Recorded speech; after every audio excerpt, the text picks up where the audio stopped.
Assalamu alaikum. So today I'm going to share with you two exceptional results. One is this Maria B. It's a master replica of a very expensive range that I bought in, and I've just recently stitched quite a few of these. One of them I've stitched for my daughter, the other one I've stitched for a friend, and I'll be sharing quite a few of these original looking replicas with you.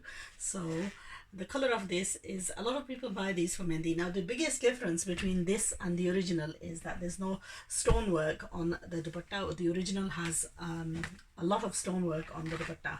Obviously these are a fraction of the price. The original's price of these suits is something like almost close to £2,000. I'll share a picture with you that just shows you what these are sold at. Original ones are sold at on Maria B website. Okay, they're available on they're available to order on Maria B, and even we sell them to order. So they have to be stitched in a particular way, obviously, because there is a lot of work and there's a lot of patches and stuff with these. Now the way I've stitched this is wide-legged trouser. I took off the velvet patch that was for the bottom, and I split it into several pieces and then applied one of the patches at the bottom of the trouser, just like it is in the wide-leg trouser on the photo as well. It comes with the jamawar similar fabric, and obviously the patches and so on all are supplied. So without a cut, this is a wide-legged trouser. It's like wide leg flares. Okay, that's the trouser. Okay, it's the like dress. At the bottom and the pink at the top. Yeah, and it goes contrasting. Okay, the dress is made into like a frock. Okay, and there's a couple of things that I did with this in order to bring in the seams together. Now it has beadwork and it has a lot of work at the front, so there was a little bit of a twist that I did with this. It has full beadwork at the back as well, full beadwork, and what I did was I turned this around. It's a quite difficult fabric to stitch, and there was a little bit of a problem while stitching this that I encountered as well. So sometimes, you know, you have to go with your own sort of framework and your own mindset as well, which is what I did. Now the border with this, it was one large velvet patch which I had to cut into and then redesign the whole of this to make it look like what it is in the picture. Now the original has a lot more kora and dabka work. This is less, but then the price is far more extensive. Otherwise, the katdana, the color combination, there's a lot of similarities. And now to make this frock style dress, I've done box pleats and I've brought the seams in together closer. I did this with Halima's dress as well. This is the front of the dress. Once I brought in the box pleats together, I cut into it and I applied the neckline on, and then on the sleeves and on the shoulder I've sewn the lining that came with it inside.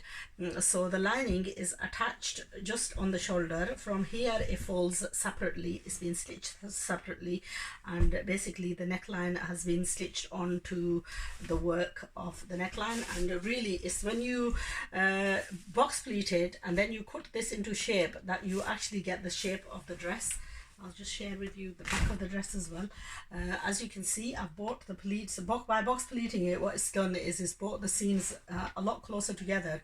It's given it shape, it's given it flare at the bottom, and it's made it, by bringing these closer in together, it's beautified it. So the beaded work, I brought this to the back of the dress just to make this look extravagant at the back as well. And the front, because there is so much heavy work with you know, there is beadwork on this, the only part is missing, and most of this was going to get cut off, and I didn't really fancy the cutting off of the beadworks for this, so I switched this around.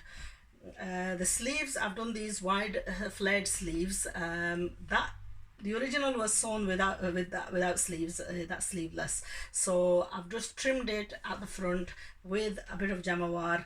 No lining or anything, just wide boot type cut sleeves, and it looks absolutely stunning. I would love to get Halima to try this on. Unfortunately, there a little bit of a difference of size because this girl is a bit shorter and Halima is a lot taller, so I think we'd have a problem getting her to model this for you.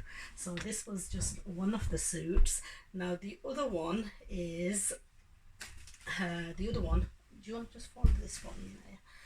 Okay, the other one is you might have seen these sewn, and this is Umya's original.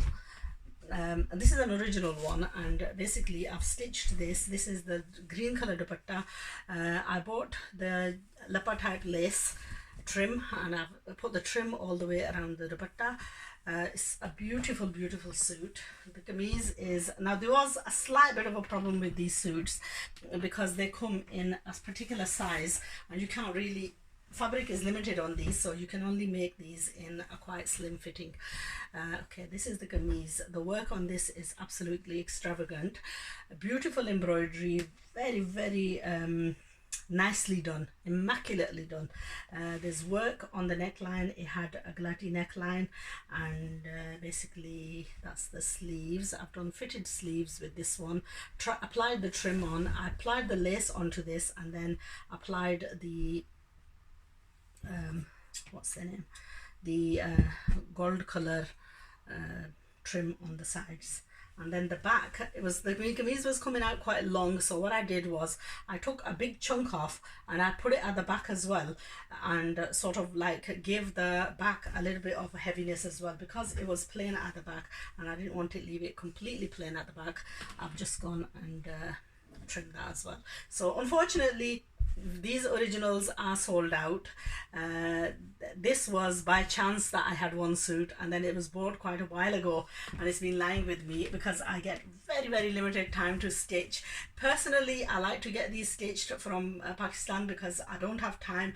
I get so many inquiries, will you please stitch these, and I feel really guilty that there's a lot of customers whose orders I tend to delay because of lack of time. Unfortunately, I can't do the sewing. Now if you do need to order any of these suits, then you know, like the Maria B that I've just shown, then those I would suggest, because they need to be stitched professionally. You know, not every Tom, Dick and Harry can sew these, unfortunately. Even I have major problems stitching these up. So made to order, we order them from Pakistan. We make sure we source out the most spectacular type of fabrics. We source out the most original and authentic looking, you know, because I do go through a lot of replicas. I go through the originals and I give side-by-side comparisons of many of them. I like to vet them out prior to selling them, and then I'll be forefront with you by saying if it's a master or if it's a replica, if it's a master replica, if it's an ordinary replica, because at the moment we've got a large range of heritage collection, and the heritage collection I've sold those in 3-4 different variety types. Obviously it's quite a remarkable collection, and a lot of people are fooled by online retailers, and so well, most even shop retailers, where you'd be buying a replica and you know, an average person would not be able to tell what is an original and what is a replica, because a master replica that costs maybe 10,000-12,000 rupees, 15,000 rupees from Pakistan will actually almost match the original. So a lot of the retailers, what they do is they'll give the replica and class it off as a master, which unfortunately it isn't. I'll be upfront with you, and if anybody is retailing an original, saying that this is an original and retailing it for less than the company recommended price, because recommended retail prices of heritage collection is 19,900, 18,000, 23,000 rupees. And then obviously for anyone retailing these in the UK or any of the Western countries, there is the added expense. Oh, I didn't show you my trouser on this one. Okay, I did the trouser with a few pleats, and like what it is in the picture. Now unfortunately I don't know what I've done with the photo on this one, so I can't share that with you, but that was a little bit of a talk. Now the originals of the heritage were due to come a couple of days ago, but for some reason the whole delivery has been, which is often the case with Pakistan stuff, has been delayed. I'm hoping that it arrive anytime soon, and I will be sharing those with you. Now so far we've done heritage range, I think we've done replicas from India, and I will be showing you a couple of the originals because they're arriving with master replicas from a couple of different companies. Those are coming on, those are in order and should be hopefully arriving in about a week or so. So I'll be sharing those with you. Now those will be as close to the original as can be, so the price will be like maybe half of the price of the originals, but they are more expensive than the £28 range that we've been selling and showing in the past couple of weeks. Anyway, take care, and I shall see you again with the next video, which I'm going to be doing on wide-legged Garara type Sharara and Jamawar top.